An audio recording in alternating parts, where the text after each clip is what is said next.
The autumn wind rattled the windows of the Salem Historical Society's archive room as Dr. Margaret Chen adjusted her reading glasses and squinted at the computer screen. Rain drummed against the glass, creating rivulets that distorted the view of the cemetery across the street. It was nearly midnight, but Margaret had lost track of time hours ago, absorbed in her research on early 20th century orphanages in Massachusetts. "Just one more box," she muttered to herself, reaching for a dusty manila folder labeled Whitmore Home for Girls, 1902-1908. The folder felt heavier than it should have, as if weighted down by more than just old papers and photographs. Margaret had been researching institutional care for orphaned children for her upcoming book, but the Whitmore home kept appearing in her notes like a persistent shadow. Every reference she found was brief, almost deliberately vague, as if people had tried to forget the place existed. She opened the folder carefully, mindful of the brittle documents inside. Birth certificates, death records, and intake forms scattered across her desk like fallen leaves. Then her fingers found something different, a photograph, its edges yellowed with age, but the image still remarkably clear. Two young girls, perhaps 7 or 8 years old, stood side by side in what appeared to be a grand hallway. Their faces were eerily similar, mirror images of each other with pale skin and dark, solemn eyes. Each child held a porcelain doll, and Margaret found herself drawn to these toys with an inexplicable fascination. "Emma and Clara Whitmore," she read from the notation on the back. "Sisters, admitted September 1903, photograph taken December 15, 1904. Margaret held the photograph closer to the desk lamp. The dolls were exquisite, clearly expensive pieces that seemed out of place in an orphanage setting. Their faces were painted with remarkable detail, their glass eyes almost human in their intensity. Something about their expressions made Margaret uncomfortable, though she couldn't pinpoint exactly what. She pulled out her digital camera and photographed the image, then uploaded it to her laptop for closer examination. As the file loaded, a chill seemed to settle over the archive room despite the radiator's steady hum. Using the zoom function, Margaret enlarged the photograph section by section. The girls' faces became clearer, their expressions more defined. But when she focused on the dolls, her breath caught in her throat. The porcelain faces seemed different when magnified. What had appeared as innocent childhood toys now looked almost predatory, their painted smiles carrying a malevolent quality that made Margaret's skin crawl. She blinked hard and looked again, wondering if fatigue was playing tricks on her eyes. "Impossible," she whispered. But as she continued to study the enhanced image, the feeling persisted. The doll's eyes seemed to track her movements, their tiny mouths curved in expressions that definitely hadn't been there in the original photograph. Margaret saved the digital file and leaned back in her chair, trying to shake off the unsettling sensation. She'd examined thousands of historical photographs throughout her career, but none had ever affected her like this one. The rational part of her mind insisted it was just pareidolia, the tendency to see patterns and faces where none existed. But deep down, in a place that had nothing to do with academic training or logical thinking, Margaret knew she was looking at something extraordinary, something that defied explanation. She glanced at the clock and realized how late it had become. The custodial staff had long since finished their rounds, leaving her alone in the building with only the sound of rain and her own increasingly rapid heartbeat for company. Gathering her materials, Margaret carefully returned the photograph to its folder. But as she prepared to leave, she couldn't resist taking one more look at the digital image on her screen. The dolls stared back at her, their expressions somehow more vivid than before, as if the act of photographing them had awakened something that had been sleeping for over a century. Outside, thunder rumbled across Salem's historic skyline, and Margaret Chen had no idea that her life was about to change forever. Margaret's dreams that night were filled with porcelain faces and glass eyes that followed her through endless corridors. She woke at dawn with a start, her sheets damp with perspiration, and the twins' photograph still vivid in her memory. The rational morning light streaming through her bedroom window should have diminished the previous evening's unease, but instead, it only seemed to sharpen her curiosity. After a quick breakfast of black coffee and toast, Margaret drove through Salem's winding streets toward the public library. The October morning was crisp and clear, a stark contrast to the previous night's storm. Children in Halloween costumes ran along the sidewalks, their laughter echoing off the historic buildings that made Salem famous worldwide. The library's genealogy section was Margaret's first stop. If she was going to understand what had happened to the Whitmore twins, She needed to trace their history beyond that single haunting photograph. The librarian, Mrs. Patterson, recognized Margaret from her frequent visits and directed her to the microfiche collection. "Looking into more orphanage records?" Mrs. Patterson asked, her voice carrying the slight tremor of advanced age. "The Whitmore Home specifically," Margaret replied, settling into a chair beside the microfiche reader. "Do you know anything about it?" Mrs. Patterson's expression darkened slightly. "My grandmother used to work there as a cook back in the day. She never liked talking about it. Said there were too many sad stories in that place. It burned down in 1908, you know. Nothing left but the foundation stones." Margaret's fingers paused over the machine's controls. "Burned down? I hadn't come across that information yet." "Oh yes, terrible fire. Happened in December, right around Christmas time. Most of the children had been moved to other facilities by then, thankfully. But my grandmother always said the place felt cursed from the very beginning." The word cursed sent an involuntary shiver down Margaret's spine. She loaded the first roll of microfiche and began scrolling through newspaper archives from 1904 and 1905. The Salem Gazette's reports were brief but consistent. The Whitmore Home for Girls had been troubled from its inception. She found the first mention of the twins in a December 1904 article titled "Local Orphanage Receives Generous Donation." The piece described a mysterious benefactor who had provided the institution with educational materials and recreational items for the children's betterment. Among the donated items were several exquisite porcelain dolls crafted by local artisan Ezekiel Thorne. Margaret's pulse quickened. She'd found the connection she was looking for. She quickly scribbled down Thorne's name and continued reading. The article mentioned that the dolls were of such remarkable craftsmanship that they appear almost lifelike, and that they had been given specifically to the institution's newest residents, twin sisters, Emma and Clara Whitmore. The next reference appeared 3 months later in a much smaller notice buried on page 4. "Missing, Emma and Clara Whitmore, aged 8, last seen March 12, 1905. The sisters disappeared from their dormitory room during the night, leaving no trace of their departure. Their beloved dolls were found on their beds, apparently undisturbed." Margaret read the passage 3 times, her unease growing with each repetition. 2 children had vanished without explanation, but their most prized possessions had been left behind. In her experience researching institutional histories, that detail felt profoundly wrong. Children who ran away always took their most treasured items with them. She continued scrolling and found increasingly disturbing reports. Over the following months, several other children at the Whitmore home had experienced what the newspapers euphemistically called night terrors. 3 more children disappeared between April and October of 1905, all of them girls who had been given porcelain dolls from the same donation.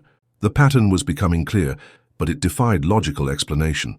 Margaret printed the relevant articles and moved to the next microfiche roll, covering 1906 through 1908. The reports grew darker and more frequent. Staff members began resigning without explanation. Potential adoptive families would visit once and never return. Local residents complained of strange noises coming from the building at night. The final article about the Whitmore home appeared on December 23, 1908. "Whitmore Home for Girls destroyed by fire.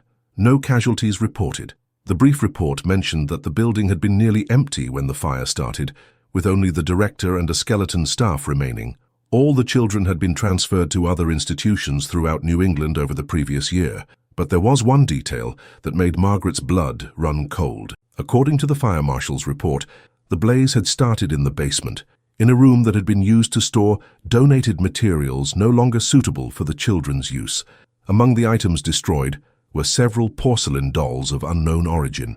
Margaret leaned back in her chair, trying to process what she'd learned. The timeline was clear.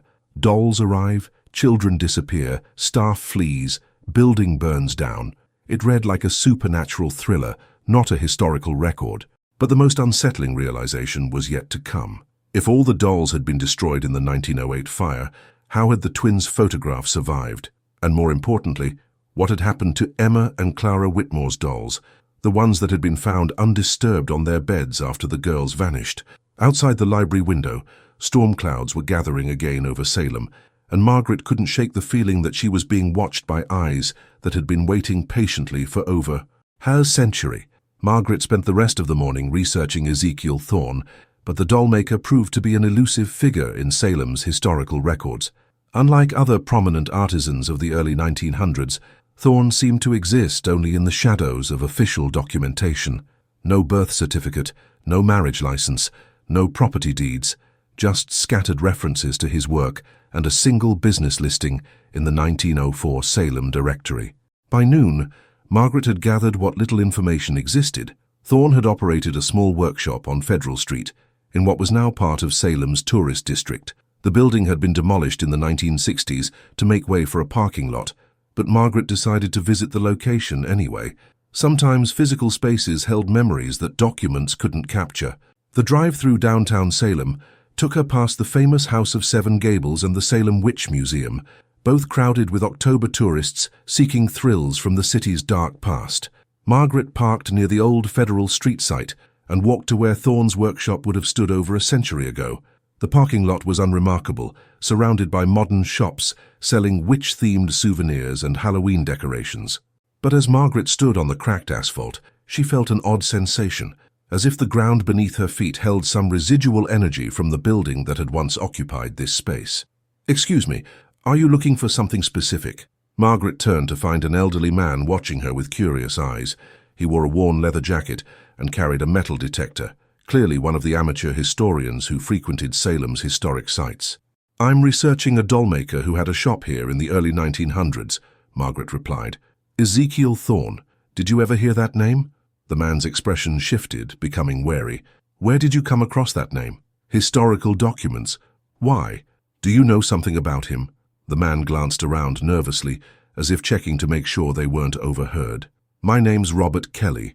I've been studying Salem's hidden history for 40 years, the stories that don't make it into the tourist brochures. Thorne's name comes up in some very dark places." Margaret's pulse quickened. "What kind of dark places?" "There were rumors. Back in the day, people said his dolls were too realistic, too lifelike. Children who owned them started having nightmares, talking about voices in the night. Some families threw the dolls away, but others swore the toys would reappear in their homes no matter how many times they got rid of them." Robert paused, studying Margaret's face. "Are you sure you want to hear this? Some stories are better left buried." "I'm a historian," Margaret replied. "I need to know the truth no matter how disturbing it might be." Robert nodded slowly. "There's a private collector in town, Helena Moreau. She owns one of the largest collections of Salem artifacts in New England, including some pieces that museums won't touch. If anyone has information about Thorne's work, it would be her. But I have to warn you, Helena doesn't meet with just anyone. She's very selective about who she trusts with the more dangerous pieces in her collection." "Dangerous pieces?" "Objects that carry too much history, too much pain. Helena believes that some antiques retain the emotions and experiences of their previous owners. She's particularly careful with anything connected to missing children or unexplained deaths." Margaret felt a chill that had nothing to do with the October air. "How do I contact her?" Robert reached into his jacket and pulled out a business card, its edges worn from handling. "Tell her I sent you, and mention that you're researching the Whitmore twins." That name should get her attention. Margaret took the card, noting the elegant script that read Helena Moreau, private antiquities consultant. Below the name was a phone number and an address on Chestnut Street, in one of Salem's most exclusive historic neighborhoods. "One more thing," Robert said as Margaret prepared to leave. "Helena's collection includes some items that were salvaged from the Whitmore Home fire. She's been trying to find the right person to study them for years, someone who wouldn't be frightened away by what they might discover." As Margaret drove toward Chestnut Street, she couldn't shake Robert's warning about objects that retained their previous owners' experiences. The idea should have struck her as superstitious nonsense, but after seeing the twins' photograph transform before her eyes, she was beginning to question her strictly rational worldview. The Moreau house was an imposing Victorian mansion, its dark wood siding and ornate gingerbread trim giving it an appropriately Gothic appearance. Margaret parked on the street and called the number on Robert's card, half expecting to reach an answering machine. Instead, a cultured voice answered on the second ring. "Helena Moreau speaking."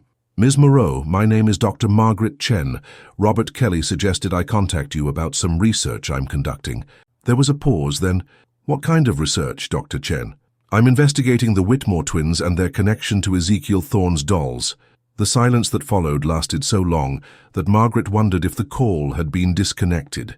When Helena finally spoke again, her voice carried a weight that suggested she'd been waiting for this conversation for a very long time.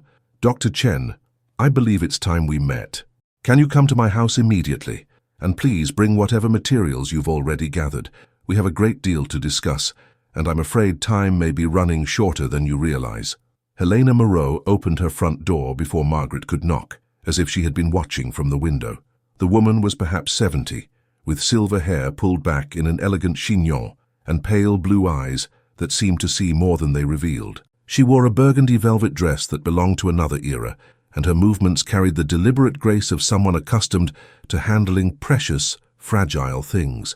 "Dr. Chen, please come in," Helena said, her voice carrying a faint French accent.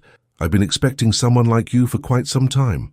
The interior of the Moreau house was like stepping into a museum dedicated to Salem's darker history. Every surface displayed carefully arranged antiques, from colonial-era furniture to Victorian mourning jewelry. But what struck Margaret most was the absolute silence that filled the space, as if the house existed in a pocket removed from the outside world. Helena led her through a maze of corridors lined with glass display cases.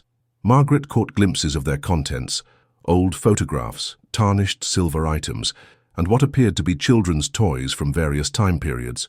But Helena moved quickly, not allowing her guest to examine anything too closely. "Tea?" Helena asked as they entered a sitting room dominated by a massive fireplace. Without waiting for an answer, she poured from a service that had been set for two, as if Margaret's visit had been predetermined. "You said time was running short?" Margaret began, settling into a high-backed chair that creaked with age. "What did you mean?" Helena handed her a delicate china cup and studied Margaret's face with unsettling intensity.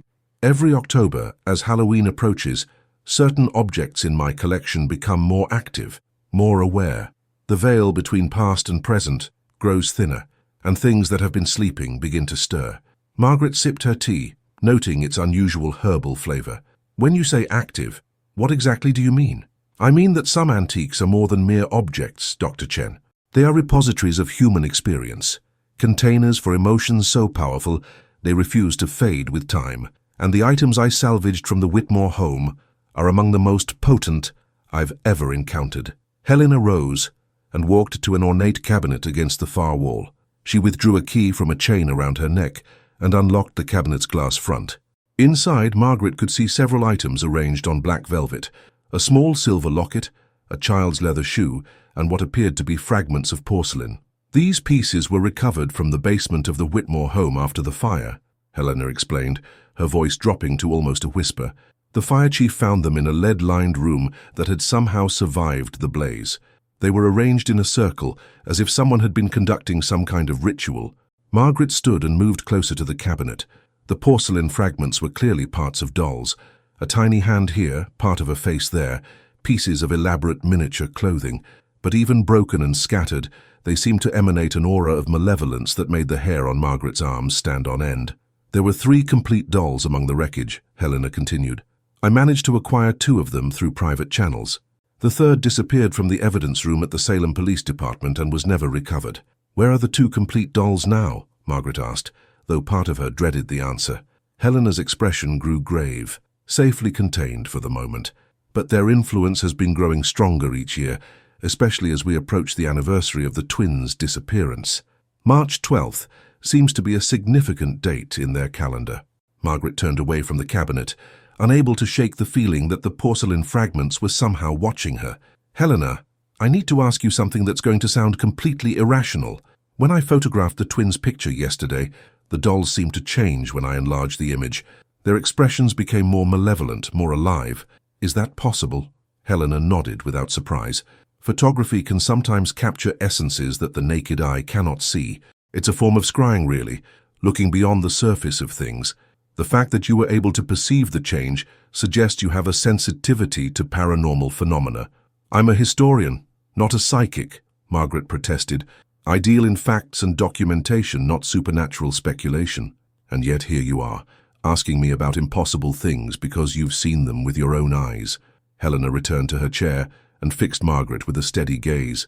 "The question now is what you intend to do with this knowledge." Margaret pulled out her laptop and showed Helena the enhanced photograph of the twins. Helena examined the image carefully, her expression growing increasingly troubled. "This is remarkable," Helena murmured. I've never seen the doll's true nature captured so clearly in a photograph. But Dr. Chen, you must understand the danger you've placed yourself in. By digitally enhancing this image, you've created a direct connection between yourself and the entities that inhabit those dolls. They know you can see them now. As if summoned by Helena's words, the temperature in the room seemed to drop several degrees. Margaret noticed that her breath was beginning to form small clouds in the suddenly frigid air. "What kind of entities are we talking about?" Margaret asked, wrapping her arms around herself for warmth. "The spirits of children who died in pain and fear, their essences somehow trapped within the porcelain by Ezekiel Thorne's dark craftsmanship. But these are not innocent spirits seeking peace, Dr. Chen. A century of confinement has twisted them into something hungry and malevolent. They want to be free, and they're willing to possess the living to achieve that goal." Helena stood and moved toward the cabinet again, but this time she locked it firmly and tucked the key back inside her dress. "The anniversary of the twins' disappearance is in 5 months. If my calculations are correct, that's when they'll be strongest, when the barrier between their prison and our world will be most vulnerable." "You're saying they're planning something." "I'm saying they've been planning something for over a century, and your research may have just given them the final piece they needed. Dr. Chen, I strongly advise you to abandon this investigation immediately. Some knowledge is too dangerous to pursue." But as Margaret gathered her things to leave, she knew she couldn't walk away now. The mystery of the Whitmore twins had taken hold of her with a grip that felt almost supernatural in its intensity, and somewhere in the back of her mind, she could swear she heard the faint sound of children singing, their voices carrying across more than 100 years of silence. Margaret's apartment felt different when she returned that evening. The familiar space seemed somehow foreign, as if the furniture had been rearranged while she was gone, though nothing appeared to have been moved. She set her laptop on the kitchen table and tried to focus on preparing dinner, but Helena's warnings echoed in her mind with increasing urgency. The enhanced photograph of the twins remained open on her screen, and Margaret found herself glancing at it repeatedly as she moved around the kitchen. Each time she looked, the dolls seemed to occupy slightly different positions in the frame, their porcelain faces turned at marginally different angles. She told herself it was a trick of the light, a product of her overactive imagination, but the rational explanations felt increasingly hollow. As darkness settled over Salem, Margaret attempted to work on other research projects, but her concentration kept drifting back to Emma and Clara Whitmore. She opened a new document and began typing up her notes from the day, hoping that organizing the information might help her process what she'd learned. The apartment's heating system kicked on with its usual groaning sounds, but tonight the mechanical noises seemed to carry an odd rhythm, almost like a lullaby being hummed just below the threshold of hearing. Margaret paused in her typing and listened more carefully. The sound was definitely there, a soft melodic pattern that rose and fell with the building's ambient noise. She saved her document and closed the laptop, but as the screen went dark, she heard something that made her blood freeze. Children's voices, thin and distant, singing in harmony somewhere within the walls of her apartment. "Ring around the rosy, a pocket full of posies." Margaret stood slowly, her heart hammering against her ribs. The nursery rhyme continued, the voices growing clearer and more defined. 2 distinct singers, their tones eerily similar, as if they were twins. "Ashes, ashes, we all fall down." The singing stopped abruptly, leaving only the normal sounds of the building settling for the night. Margaret remained motionless, straining to hear any continuation of the impossible melody. When several minutes passed in silence, she began to convince herself that she had imagined the entire episode. Then her laptop screen flickered on by itself. The enhanced photograph of the twins filled the display, but something had changed dramatically. The dolls were no longer in the girl's arms. Instead, Emma and Clara stood empty-handed in the orphanage hallway, their expressions transformed from childhood solemnity to something approaching malevolent joy. Margaret approached the laptop with trembling steps. As she drew closer to the screen, she could see the dolls sitting on the floor at the twins' feet, their porcelain faces tilted upward, as if looking directly at her through the camera lens that had captured them over a century ago. The room's temperature plummeted so rapidly that Margaret's breath began forming visible clouds. Frost started creeping across the laptop screen, but the image remained perfectly clear beneath the crystalline patterns. "Dr. Chen," a voice whispered, seeming to emanate from the computer's speakers. The sound was unmistakably that of a young girl, but layered with harmonics that suggested multiple speakers. We've been waiting for someone who could see us properly. Margaret wanted to run, wanted to slam the laptop shut and flee the apartment, but some compulsion kept her rooted in place. Emma? Clara? We've been trapped for so long, the voice continued, its tone shifting between pleading and threatening. Locked away in porcelain prisons while the world forgot we ever existed. But you found us, Dr. Chen. You brought us back into the light. The image on the screen began to move, the static photograph transforming into something resembling a primitive film. The twins stepped forward, their movements jerky and unnatural, while their dolls remained motionless on the floor behind them. What do you want? Margaret managed to ask, her voice barely above a whisper. We want what was stolen from us, both voices replied in unison. We want our lives back. We want to feel warm again, to breathe again, to run through sunshine instead of endless shadow. As the twins drew closer to the camera's perspective, Margaret could see that their childhood faces were wrong, aged in ways that defied natural progression. Their eyes held the accumulated pain and rage of more than a century, while their mouths moved in expressions that no 8-year-old should have been capable of forming.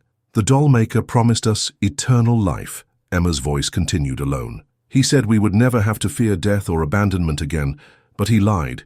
He trapped us in a prison of ceramic and glass, conscious but powerless, aware but unable to act. Until now, Clara's voice added. Until someone with the right sensitivity found our anchor in your world. Margaret realized with growing horror that they were referring to the photograph, the digital enhancement she had created. By manipulating the image, she had somehow strengthened their connection to the present. You can help us, Dr. Chen, the twins said together. You can finish what Ezekiel Thorne started. All we need is a willing host, someone to share their warm flesh with souls who have been cold for far too long. The laptop screen suddenly went dark, but Margaret could still hear the twins' voices echoing through her apartment. Think about it, Dr. Chen. We'll be in touch very soon. The heating system resumed its normal operation, and the apartment's temperature began to return to normal. But Margaret remained standing in her kitchen, staring at the dark laptop screen, knowing that her life had irrevocably changed. Outside her window, Salem slept peacefully under a canopy of stars, unaware that something from its darkest past had just made contact with the present. And in the distance, if Margaret had been listening carefully, she might have heard the faint sound of porcelain cracking, as if something long contained was finally beginning to break free. Margaret didn't sleep that night. She sat in her living room with every light turned on, afraid to close her eyes and even more afraid to look at her laptop. When dawn finally broke over Salem, she immediately called Helena Moreau. They spoke to me, Margaret said without preamble when Helena answered. The twins. They came through the photograph somehow. There was a long pause before Helena responded. Are you at home now? Don't go anywhere. I'm coming to you immediately. Within an hour, Helena arrived at Margaret's apartment building, accompanied by Robert Kelly and another man Margaret didn't recognize. The stranger was tall and gaunt, with prematurely white hair and eyes that seemed to hold too much knowledge of dark things. This is Father Marcus Valdez, Helena explained as they climbed the stairs to Margaret's third-floor apartment. He specializes in historical cases of spiritual attachment. If what you've told me is accurate, we're going to need his expertise. Father Valdez examined Margaret's laptop with the careful attention of someone accustomed to dealing with supernatural phenomena. He produced a small leather bag from his coat and sprinkled what appeared to be salt around the computer before opening it. The photograph appeared normal at first glance, showing the twins holding their dolls in the original pose. But as Father Valdez adjusted the screen's brightness and contrast, subtle changes became visible. The dolls' positions were slightly different, and there was something written in faint script along the bottom of the image that hadn't been there before. Nos expectimus, Father Valdez read aloud. We are waiting. This is Latin, but it's been written in a child's hand. Helena leaned closer to examine the text. They're communicating through the digital medium. I've never seen anything like this before. Because you've never dealt with spirits who've had over a century to study their prison, Father Valdez replied grimly. Dr. Chen, when you enhanced this photograph, you inadvertently created what we call a spiritual aperture. The twins have been using your digital manipulation as a doorway to influence our reality. Margaret sank into her kitchen chair, overwhelmed by the implications. How do I close it? How do I make them go away? I'm afraid it's not that simple, Robert said, pulling a thick folder from his briefcase. I spent the night researching everything I could find about Ezekiel Thorne, and what I discovered is deeply disturbing. He spread several documents across Margaret's table, photocopied pages from old journals, newspaper clippings, and what appeared to be hand-drawn diagrams covered in arcane symbols. Thorne wasn't just a dollmaker, Robert continued. He was part of a secret society that operated in Salem during the early 1900s, a group that believed they could achieve immortality by binding human souls to inanimate objects. The dolls were vessels, designed to trap dying children's spirits at the moment of death. Father Valdez studied one of the diagrams, his expression growing increasingly grave. These symbols are alchemical in nature, but corrupted. Thorne was attempting to create what medieval texts call soul anchors, objects that could prevent a spirit from passing on to whatever lies beyond death. But why children? Margaret asked, though she dreaded the answer. Because children's souls are more malleable, less fixed in their spiritual patterns, Helena explained, and because children at the Whitmore home were already forgotten by the world. No one would miss them if they disappeared. Robert pointed to a newspaper clipping dated March 15, 1905. Look at this article about the twins' disappearance. It mentions that their bodies were never found, but it also says that several staff members reported hearing children singing in the building for days after Emma and Clara vanished. Their souls never left, Father Valdez concluded. Thorne's ritual worked, but not in the way he intended. Instead of achieving immortality for himself, he created spiritual prisons that have held these children captive for over a century. Margaret studied the diagrams, trying to understand the twisted logic behind Thorne's work. If the dolls are prisons, why are the twins able to communicate now? What's changed? Helena and Father Valdez exchanged meaningful glances. The barriers are weakening, Helena said carefully. Every year, as the anniversary of their disappearance approaches, their influence grows stronger, but this year is different. Different how? It's been exactly 120 years since their disappearance, Father Valdez explained. In certain occult traditions, 120 years represents a complete spiritual cycle. If Thorne designed his ritual with this time frame in mind, March 12th of next year could mark the moment when the twins are finally able to break free entirely. The room fell silent as the implications sank in. Margaret looked around at the three faces surrounding her table, all of them grave with the weight of what they were discussing. And if they break free? She asked. They'll need physical hosts to sustain themselves in our world, Father Valdez replied. Bodies they can inhabit permanently, and based on their communication with you last night, they've already chosen their preferred candidate. Margaret felt as if the floor had dropped out from under her. Me, you have the sensitivity to perceive them, and the knowledge to help them complete their escape, Helena confirmed. In their eyes, you're the perfect vessel. Robert gathered up his documents and fixed Margaret with a steady gaze. The question now is what we do about it. We have less than 5 months to find a way to either destroy the dolls or send the twin spirits to their proper rest.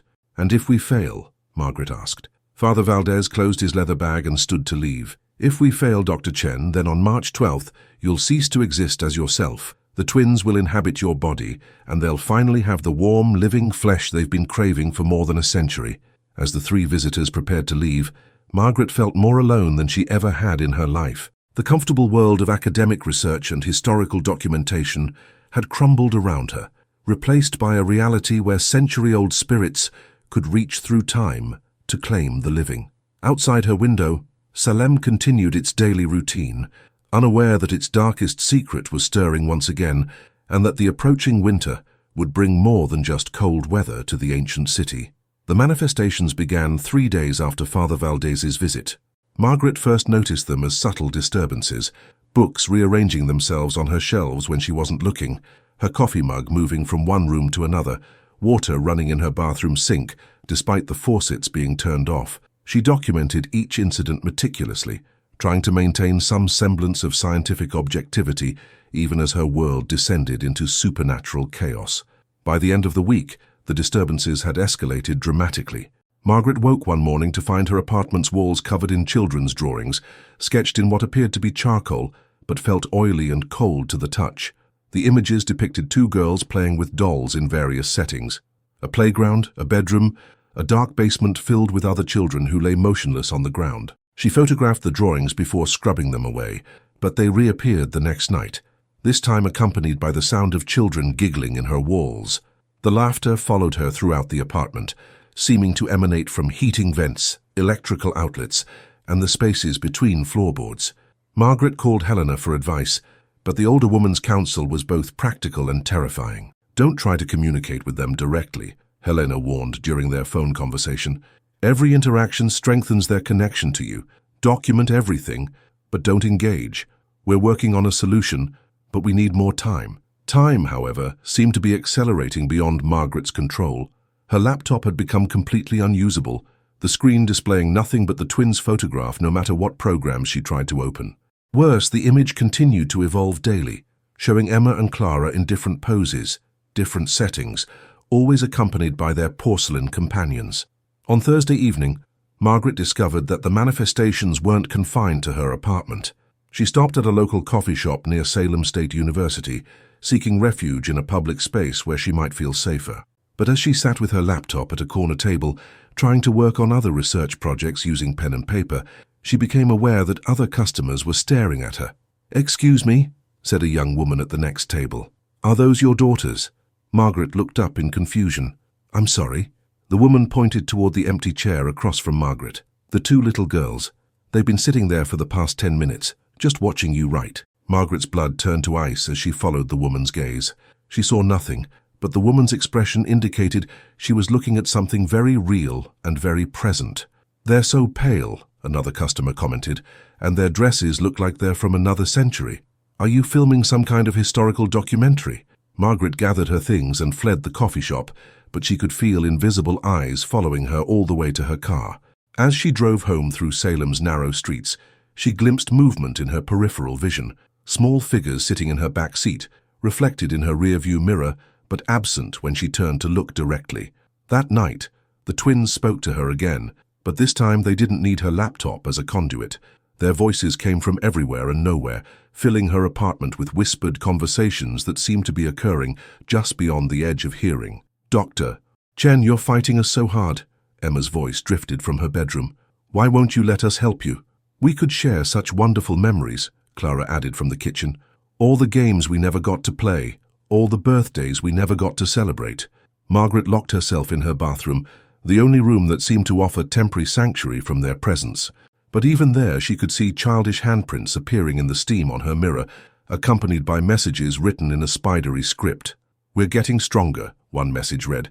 "Soon we won't need your permission." The next morning, Margaret found her apartment filled with toys that hadn't been there the night before. Antique dolls sat on her furniture, their glass eyes reflecting light in ways that suggested awareness. Jump ropes lay coiled on her floor like sleeping snakes. A rocking horse stood in her living room, moving gently back and forth despite the absence of any breeze. Margaret didn't touch any of the items. Instead, she called Father Valdez immediately.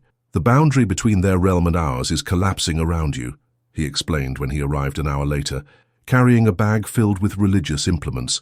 "They're using your spiritual sensitivity as an anchor, pulling more of their prison reality into our world."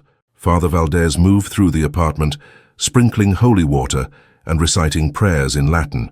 Where the water touched the mysterious toys, they dissolved like sugar sculptures in rain, but Margaret could feel the twins' anger radiating through the walls as their gifts disappeared. "This is only a temporary measure," Father Valdez warned as he completed his blessing ritual. "They're testing their strength, learning the limits of what they can manifest. Each success makes them bolder." "How long before they can manifest physically?" Margaret asked, though she dreaded the answer.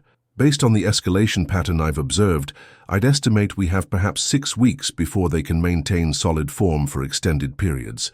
Once they reach that point, they won't need your consent to attempt possession." Margaret sank into her chair, overwhelmed by the relentless pressure of supernatural forces she couldn't understand or control. "What are Helena and Robert doing? Please tell me you found something that might help." Father Valdez gathered his things, his expression grim. "They're researching Thorne's original ritual, looking for weaknesses in his spiritual binding. But Dr. Chen, you need to understand that we may not find a solution in time. You should consider leaving Salem, putting as much distance as possible between yourself and whatever physical anchors the twins are using." "You mean the dolls in Helena's collection?" "Among other things, but I suspect there are items we haven't discovered yet, objects that survived the Orphanage fire and have been waiting in Salem for over a century. The twins' power seems tied to specific locations and artifacts, and as long as you remain in their sphere of influence, you're in grave danger." As Father Valdez left, Margaret looked around her apartment, now seeming more like a battleground than a home.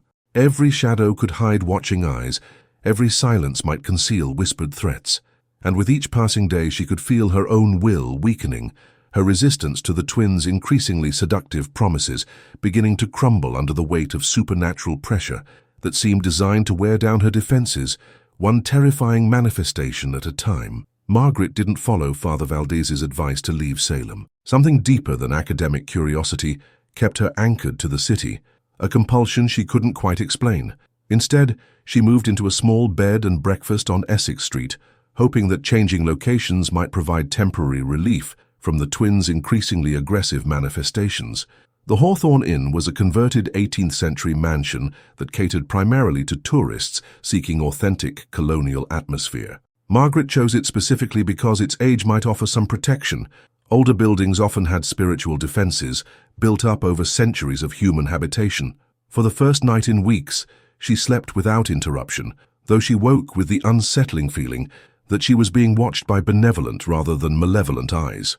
The inn's proprietor, Mrs. Elizabeth Crane, was a Salem native whose family had operated the business for 4 generations.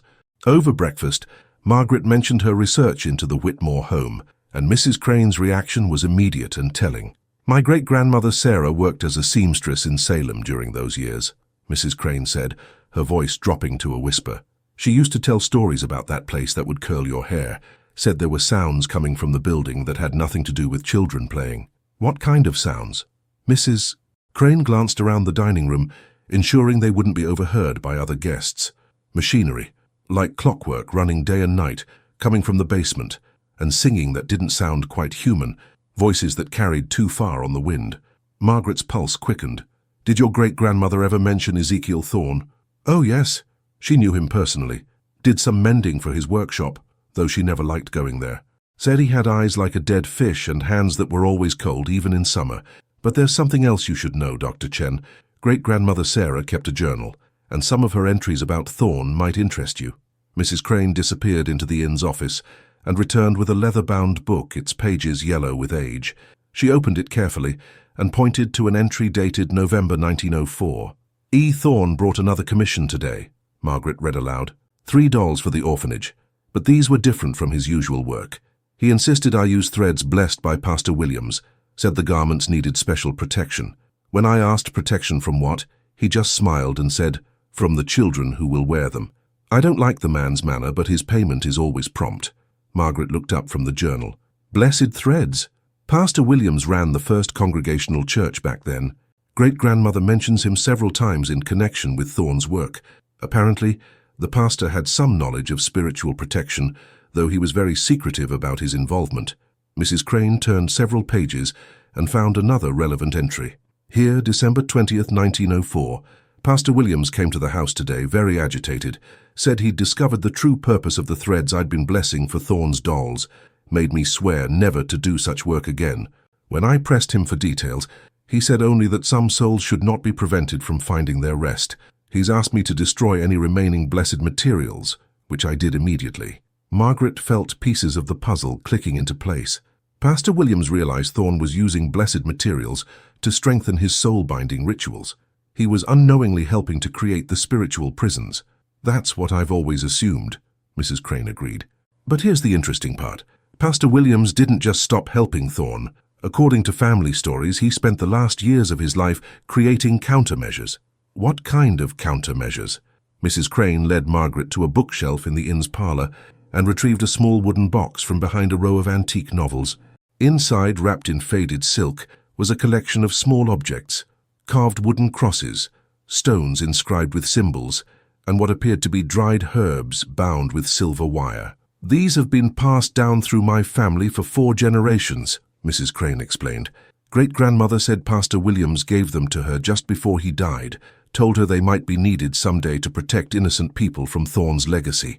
Margaret examined the objects carefully.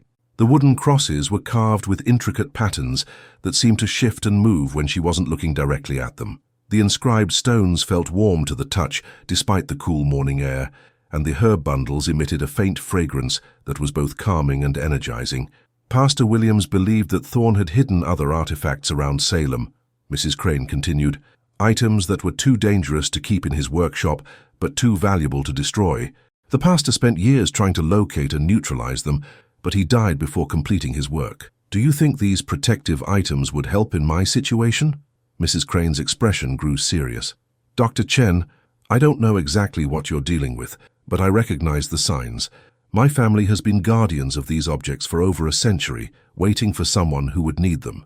The fact that you found your way to this inn of all the places you could have stayed in Salem suggests that you're meant to have them. Margaret accepted the wooden box with trembling hands. As soon as she touched it, she felt a noticeable shift in the atmosphere around her, as if a protective barrier had settled into place. The constant sensation of being watched, which had plagued her for weeks, diminished significantly. There's one more thing, Mrs. Crane said, lowering her voice even further.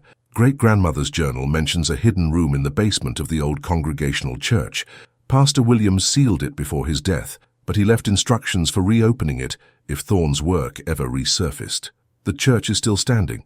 It's been converted into apartments, but the basement remains largely unchanged. The current owner is a friend of mine. If you think it would help your research, I could arrange for you to examine the space. Margaret nodded eagerly, feeling more hopeful than she had in weeks. For the first time since discovering the twins' photograph, she had tangible tools for protection and a potential source of information about how to combat Thorne's dark legacy. But as she prepared to leave the inn that afternoon, she noticed something that made her blood run cold. Frost was forming on the windows of her room despite the mild October weather, and in the crystalline patterns, she could make out the shapes of two small handprints pressed against the glass from the outside. The twins had found her again, and their patience was clearly wearing thin. The old Congregational church had been divided into 4 residential units, but its original architecture remained largely intact. Margaret met Mrs. Crane and the building's owner, David Morrison, at the side entrance that led directly to the basement. Morrison was a local contractor who had purchased the building specifically to preserve its historical character, though he admitted he'd always found the basement unsettling. I've been down there maybe half a dozen times in the 3 years I've owned this place, Morrison explained as he unlocked the heavy wooden door. There's something about the atmosphere that makes my skin crawl. I keep meaning to convert it into storage space, but somehow I never get around to it. The basement was larger than Margaret had expected, with stone walls that dated back to the church's original construction in the 1760s. Electric lighting had been installed decades ago, but the bulbs cast harsh shadows that seemed to move independently of their sources. Mrs. Crane carried Pastor Williams' protective objects in their wooden box, while Margaret clutched a flashlight and her digital camera. According to great-grandmother's journal, the hidden room should be behind the east wall, Mrs. Crane said, consulting photocopied pages in the dim light. Pastor Williams wrote about sealing the sanctuary behind stone and sacred words, but he never specified exactly how to find the entrance. Margaret began examining the east wall methodically, running her hands along the mortared stones and looking for any irregularities. The protective objects in Mrs. Crane's box began to emit a faint warmth when she approached a section near the corner, and one of the carved wooden crosses started vibrating gently against the silk wrapping. "Here," Margaret called softly. "There's something different about this area." Morrison brought over a more powerful worklight, and in its glare they could see that several stones in the wall showed signs of having been removed and replaced. The mortar was slightly different in color, and the stones themselves didn't quite align with the surrounding masonry. Great-grandmother mentioned that Pastor Williams left specific instructions, Mrs. Crane said, unfolding another page from the journal. She wrote down his exact words. "When the children's voices return to Salem, place the blessed cross against the cornerstone and speak the words of binding backward." Margaret felt a chill that had nothing to do with the basement's temperature. Children's voices. He knew the twins would return someday. Mrs. Crane removed one of the carved crosses from the box and approached the wall. As she held it against what appeared to be the cornerstone, the wood began to glow with a soft golden light. Then she began to recite words in Latin, pronouncing them carefully in reverse order from a phonetic guide written in Sarah Crane's careful script. The effect was immediate and dramatic. The stones in the wall began to shift and separate, moving aside without human intervention to reveal a narrow doorway. Beyond the opening lay complete darkness, but the air that flowed out carried the scent of old parchment and something else, a metallic odor that reminded Margaret unpleasantly of blood. "I'm not sure I want to go in there," Morrison said, backing away from the entrance. This is way beyond anything I signed up for when I bought this place." Margaret understood his reluctance, but her curiosity overcame her fear. She stepped through the opening with Mrs. Crane close behind, leaving Morrison to guard the entrance. The hidden room was small, perhaps 10 feet square, with walls lined from floor to ceiling with shelves, but instead of books, the shelves held objects that defied immediate categorization. Dozens of porcelain doll parts filled glass jars, heads, hands, fragments of faces, all floating in clear, preservative fluid. Bundles of what appeared to be children's clothing hung from hooks, each piece marked with symbols that hurt to look at directly, and covering every available surface were journals, notebooks, and loose papers covered in Pastor William's increasingly frantic handwriting. "My God," Mrs. Crane whispered. "What was he doing down here?" Margaret approached the nearest desk and carefully opened the top journal. The first entry was dated January 3, 1905, just weeks before the twins' disappearance. "I have been a fool," Pastor Williams had written. "In my desire to help Ezekiel create beautiful things for the orphaned children, I blessed materials that were meant to bind souls rather than protect them. The truth of his work has been revealed to me through dreams that are too vivid to be mere imagination. Emma and Clara Whitmore are in terrible danger, but I fear it may already be too late to save them." Margaret continued reading, her horror growing with each page. Pastor Williams had discovered Thorne's true purpose through a series of supernatural visions that showed him the dollmaker's workshop and the rituals being performed there. He had tried to intervene, but Thorne's preparations were too advanced to stop. "March 10, 1905, she read aloud. "The children vanished 2 nights ago, just as the visions foretold. But their bodies were not found because their souls were captured at the moment of death and bound to the porcelain vessels Thorne created. I can hear them calling from his workshop, trapped and terrified. I must find a way to free them before their imprisonment becomes permanent." Mrs. Crane picked up another journal, this one filled with diagrams and ritual instructions.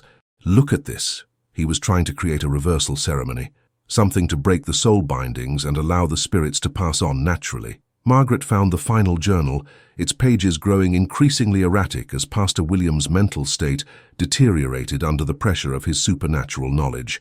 The last coherent entry was dated December 20, 1908, just days before the Whitmore Home fire. "I have failed to free the children, but I have found another way. If the vessels can be destroyed simultaneously, while speaking the words of release, the bindings will break and the souls will be freed. But this must be done by someone with the spiritual sensitivity to perceive the trapped spirits, and it must happen on the anniversary of their binding, March 12th. I pray that someday, when the children return to our world seeking freedom, someone will find these instructions and complete the work I could not finish." At the bottom of the page, Pastor Williams had written a complex ritual in both Latin and English, with detailed instructions for gathering the necessary materials and timing the ceremony precisely. "He knew," Margaret said, her voice barely above a whisper. "He knew they would eventually return, and he prepared for someone like me to find this room." Mrs. Crane was examining the preserved doll parts with growing unease. These must be fragments Thorne discarded, pieces that didn't meet his standards. Pastor Williams collected them to study the binding process. As Margaret photographed the ritual instructions, the protective objects in Mrs. Crane's box began vibrating more intensely.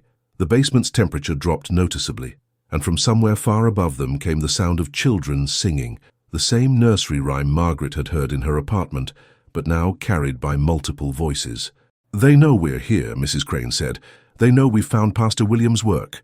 Margaret quickly gathered the most important documents, stuffing them into her bag as the singing grew louder and more insistent. The hidden room suddenly felt less like a sanctuary and more like a trap, and she had the terrible feeling that the twins were no longer content to wait patiently for March 12th. Outside the building, storm clouds were gathering over Salem with unnatural speed, and the first snowflakes of an unseasonably early winter began to fall like tears from a pewter sky. Margaret returned to the Hawthorne Inn with Pastor William's documents clutched tightly against her chest, but she knew immediately that something had changed in her absence. The lobby's warm colonial atmosphere felt contaminated, as if something foreign and malevolent had taken up residence in the familiar space. Mrs. Crane noticed it too, her face pale as she clutched the box of protective artifacts. "The temperature's dropping fast," Mrs. Crane observed, her breath beginning to form small clouds. "And look at the windows." Frost was spreading across every glass surface in the inn, creating intricate patterns that resembled children's drawings. But these weren't random ice crystals.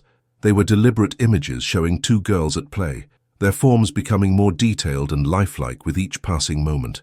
Margaret hurried toward the staircase leading to her room, but halfway up, she heard Mrs. Crane cry out behind her.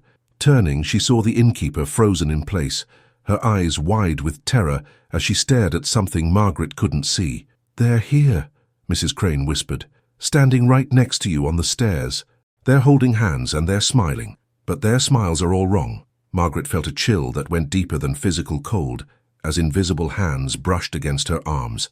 The touch was gentle at first, almost affectionate, but quickly became possessive, grasping. She pulled away and ran up the remaining steps, but the sensation of being followed was overwhelming. Her room door stood open, despite her having locked it carefully before leaving.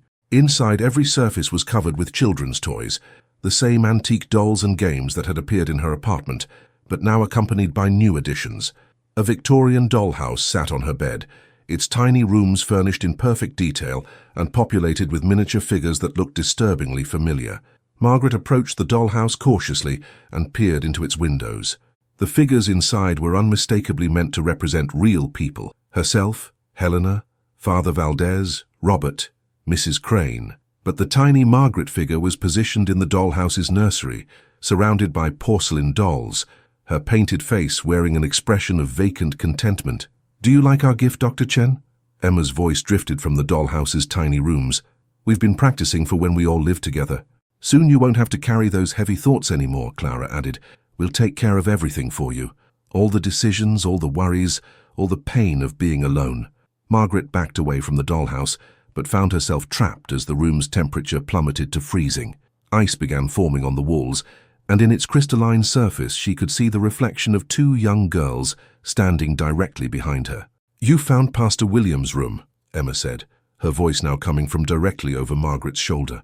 "That was very clever, but he didn't understand what we really want. He thought we were trapped," Clara continued, "but we chose to stay. We chose to wait. And now we've chosen you." Margaret tried to move toward the door, but her limbs felt heavy and unresponsive, as if she were walking through thick water. The protective objects Mrs. Crane had given her were in her jacket pocket, but her hands seemed unable to reach them. "Don't fight us," both voices said in unison. "Fighting only makes it hurt more. Let us in, and we'll show you such wonderful things. We'll share all our memories, all our games, all our secrets." Margaret felt something probing at the edges of her consciousness, a presence trying to slip inside her thoughts like water seeping through cracks in a foundation. The sensation was violation of the most intimate kind, and she struggled against it with every ounce of will she possessed. But the twins were stronger than they had been just days ago, and Margaret could feel her resistance weakening. Images that weren't her own began flashing through her mind, memories of the Whitmore home, of cold dormitory rooms and cruel staff members, of the night when Ezekiel Thorne came to take them away forever. "You see," Emma's voice was now coming from inside Margaret's own head. "We were innocent once, we were just children who wanted to be loved.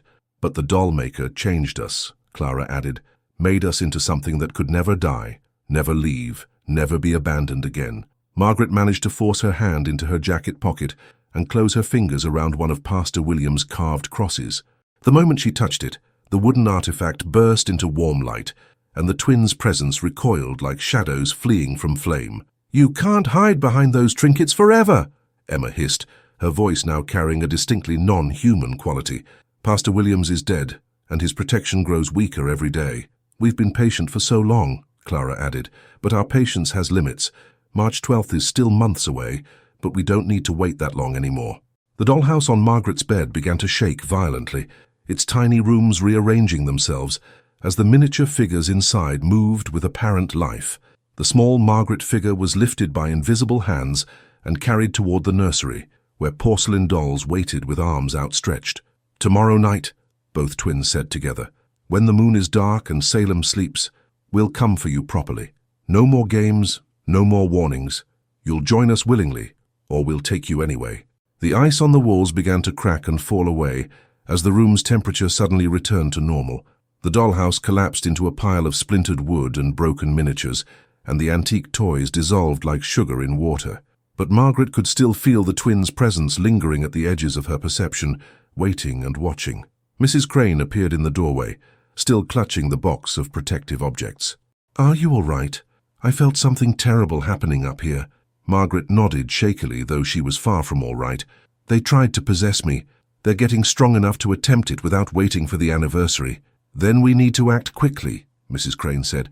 "If they can maintain that level of manifestation, Pastor William's ritual might work even before March 12th. Margaret looked out her window at the darkening sky, noting how the approaching night seemed to carry an extra weight of menace. "They said tomorrow night, when the moon is dark." "The new moon," Mrs. Crane confirmed, "when the barrier between worlds is thinnest. But Dr. Chen, that also means it's the perfect time for us to attempt the banishment ritual." Margaret realized that the next 24 hours would determine not just her own fate, but the final resolution of a supernatural crisis that had been building for over a century. The twins were preparing for their ultimate gambit, but so was she. Outside, the first stars appeared in Salem's sky, and somewhere in the distance, the faint sound of children singing drifted on the wind, promising that tomorrow's darkness would bring either freedom or eternal imprisonment for all involved. Margaret spent the early morning hours studying Pastor Williams's ritual instructions, while Mrs. Crane contacted Helena, Father Valdez, and Robert. By noon, all 4 allies had gathered in the inn's private parlor, their faces grim as they reviewed the complexity of what lay ahead. "The ritual requires the simultaneous destruction of all remaining doll fragments while speaking the words of release," Father Valdez explained, his finger tracing the Latin text Pastor Williams had transcribed. "But there's a critical problem. We need to locate every piece of porcelain that contains part of the twins' essence." Helena spread her own documents across the table. "I have 2 complete dolls and several fragments in my collection, but Pastor Williams's notes suggest there may be other pieces scattered throughout Salem. Thorne was paranoid about keeping all his work in one location." Robert pulled out a hand-drawn map of Salem, circa 1905. "I've been researching Thorne's movements during the months before the twins disappeared. Besides his workshop on Federal Street and the Orphanage, he made regular visits to at least 3 other locations: the old cemetery on Charter Street, a private residence on Chestnut Street that's now a museum, and the basement of what used to be Salem's original town hall." "We have less than 12 hours to search all those locations," Margaret said, checking her watch. "And we have to assume the twins will try to stop us once they realize what we're doing." Mrs. Crane opened the wooden box containing Pastor William's protective artifacts. "We'll need to divide these among us for protection, but even so, we'll be vulnerable while we're separated." Father Valdez selected several of the carved crosses and blessed them with additional prayers. "The twins' power peaks at midnight during the new moon, but that's also when the barrier between worlds is thinnest. It's our best chance to send their spirits through to whatever lies beyond." Helena stood and gathered her coat. "I'll return to my house and prepare the dolls I have in storage. The ritual says they need to be arranged in a specific pattern, a circle with each doll facing inward. But Dr. Chen, you're the only one who can see the twins clearly. You'll need to be present when we attempt the banishment." "What about the location?" Margaret asked. "Where should we perform the ritual?" Robert consulted Pastor William's notes. "He specifies that it should be done in the place where the binding was strongest, where the twins spent their final living moments. That would be Thorne's workshop." "But the workshop was demolished decades ago," Mrs. Crane pointed out. "The building was, but the foundation stones remain under that parking lot. Sacred geometry doesn't disappear just because modern construction covers it up." The group spent the afternoon systematically searching the locations Robert had identified. At the old cemetery, they found a small mausoleum that had belonged to the Thorne family. Hidden behind a loose stone in the wall was a lead box containing 3 porcelain hands and a detailed journal describing soul-binding techniques that made Margaret's skin crawl. The Chestnut Street Museum yielded a more disturbing discovery. In the basement storage area, tucked behind decades of accumulated historical artifacts, they found a child-sized coffin containing 2 porcelain dolls dressed in burial clothes. But these weren't Thorne's work. They were crude imitations, suggesting that someone else had tried to replicate his techniques after his death. The most significant find came from the old town hall's basement, now part of Salem's municipal building complex. Robert's research had revealed that Thorne rented storage space there, and with the help of a sympathetic city employee, they gained access to the sub-basement levels that hadn't been disturbed in decades. Behind a bricked-up alcove, they discovered Thorne's true workshop, not the public space on Federal Street, but a hidden laboratory where his darkest experiments had taken place. The room was filled with half-finished dolls, binding apparatus and walls covered in symbols that seemed to move in their peripheral vision. But the most important discovery was a glass case containing the twins' original clothing, the dresses they had worn on the night they disappeared. The fabric was stained with something that looked like blood, but felt cold to the touch, and when Margaret approached the case, she could hear faint whispers emanating from the garments. "They're physical anchors," Father Valdez said grimly. "Thorne used their actual clothing as part of the binding ritual. As long as these exist, the twins will always have a connection to our world." As the sun set over Salem, the team reconvened at the Federal Street parking lot, where Thorne's public workshop had once stood. Helena arrived with a van containing her collection of doll fragments, while Father Valdez brought holy water, blessed salt, and additional religious artifacts. Mrs. Crane carried Pastor Williams's original protective objects, and Robert brought gasoline and matches for the final destruction phase. Margaret stood in the center of the parking lot, Pastor Williams's ritual instructions clutched in her trembling hands. She could feel the twins' presence growing stronger as darkness approached, their whispered voices carrying promises of eternal companionship and threats of unbearable vengeance. "Are you ready, Doctor?" "Chen?" Helena asked as she began arranging the porcelain dolls in the specified circle pattern. Margaret looked around at her allies.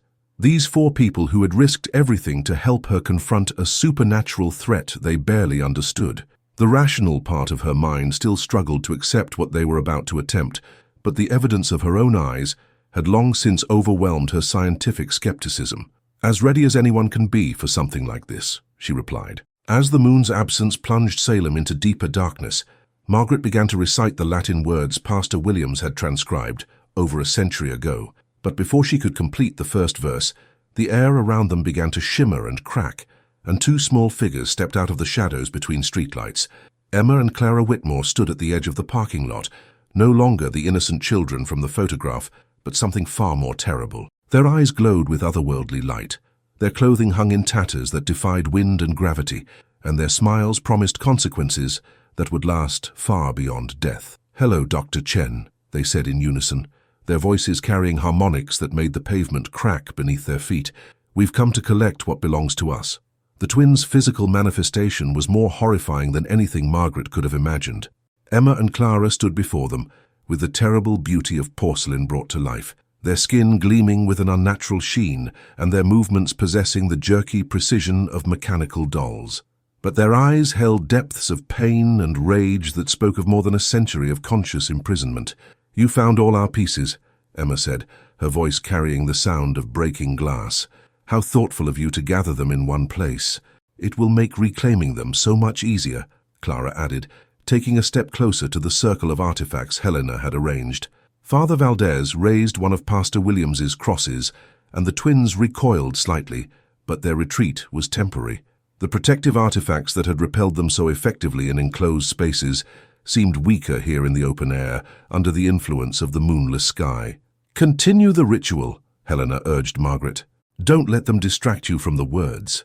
Margaret resumed her recitation of Pastor William's Latin incantations, but the twins began circling the group like predators, their presence causing the temperature to plummet so rapidly that frost formed on the artifacts and the participants' breath became visible clouds. "You don't understand what you're trying to do," Emma said, her voice now carrying multiple harmonics that seemed to come from all directions at once. "Pastor Williams thought he was freeing us, but death isn't freedom when you've forgotten how to let go. We've been conscious for 119 years, 4 months and 8 days, Clara continued. "Do you have any idea what that kind of awareness does to a child's mind?" As Margaret reached the midpoint of the ritual, Robert began pouring gasoline over the arranged dolls and fragments. The twins' reaction was immediate and violent. They shrieked in harmony, a sound that shattered several car windows in the parking lot and set off every car alarm within a 6-block radius. "You're destroying us," Emma screamed, her porcelain features contorting into expressions no human face could achieve. "We'll never be warm again, never feel sunlight or taste food or hear music." Clara's voice rose to a pitch that seemed to cut through bone and into the observers' souls. But Margaret pressed on with the ritual, even as tears streamed down her face in response to the twins' anguish. She had begun to understand that this wasn't just about banishing malevolent spirits. It was about ending the suffering of 2 children who had been denied rest for over a century. The twins made their final desperate attempt at survival. Both figures rushed toward Margaret simultaneously, their forms becoming increasingly solid and threatening. But as they approached, Mrs. Crane stepped forward with Pastor William's most powerful protective artifact, a silver cross inscribed with symbols that predated Christianity by millennia. The cross blazed with light that seemed to come from within the metal itself, and the twins stopped as if they had struck an invisible barrier. For a moment, their terrible supernatural masks slipped away, and Margaret saw them as they truly were, two frightened children who had been alone in the dark for far too long. "Please," Emma whispered, her voice now small and human. "We're so tired of being afraid." "We just want to sleep," Clara added. "But we don't remember how." Margaret realized that Pastor Williams had been wrong about one crucial detail. The twins weren't malevolent entities seeking to possess the living. They were traumatized children who had been prevented from dying naturally. Their attempts at possession were desperate bids for the warmth and life that had been stolen from them, not acts of supernatural evil. She modified the final portion of the ritual, changing Pastor William's words of banishment into a prayer of release and comfort. "Go to your rest, Emma and Clara," she said softly. "You've suffered enough. It's time to let go of the pain and find the peace that was denied to you." Robert struck a match and dropped it onto the gasoline-soaked artifacts. As the flames rose, the twins' physical forms began to dissolve, but instead of screaming in agony, they smiled for the first time since their deaths over a century ago. "Thank you," they said in unison, their voices now carrying the innocent wonder of children who had finally been allowed to be children again. "Thank you for helping us remember how to let go." The fire consumed every fragment of porcelain, every piece of clothing, every anchor that had kept their souls trapped in an endless cycle of consciousness without peace. As the last of the artifacts burned away, Margaret saw two small figures of light rise from the flames, not the terrible manifestations of supernatural rage she had been fighting, but the spirits of Emma and Clara as they should have been, free from pain and fear.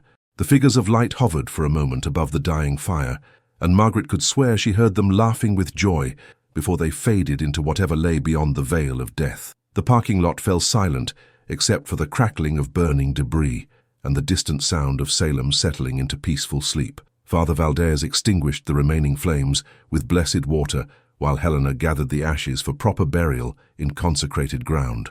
Mrs. Crane carefully returned Pastor William's protective artifacts to their wooden box, their purpose finally fulfilled after more than a century of waiting. As dawn broke over Salem, Margaret stood in the empty parking lot and felt a profound sense of completion. The photograph that had started her terrifying journey was gone, consumed in the purifying fire along with all the other anchors of supernatural imprisonment. The twins were finally at rest, and the dark legacy of Ezekiel Thorne had been brought to an end. But more importantly, Margaret had learned something about the nature of death and dying that no historical document could have taught her. Sometimes the greatest act of love is helping someone learn to let go, even when they've forgotten how to do it themselves. Salem's October morning was crisp and clear, filled with the laughter of living children playing in the distance. And for the first time in over a century, the city's shadows held no whispers of the past, seeking to reclaim the present.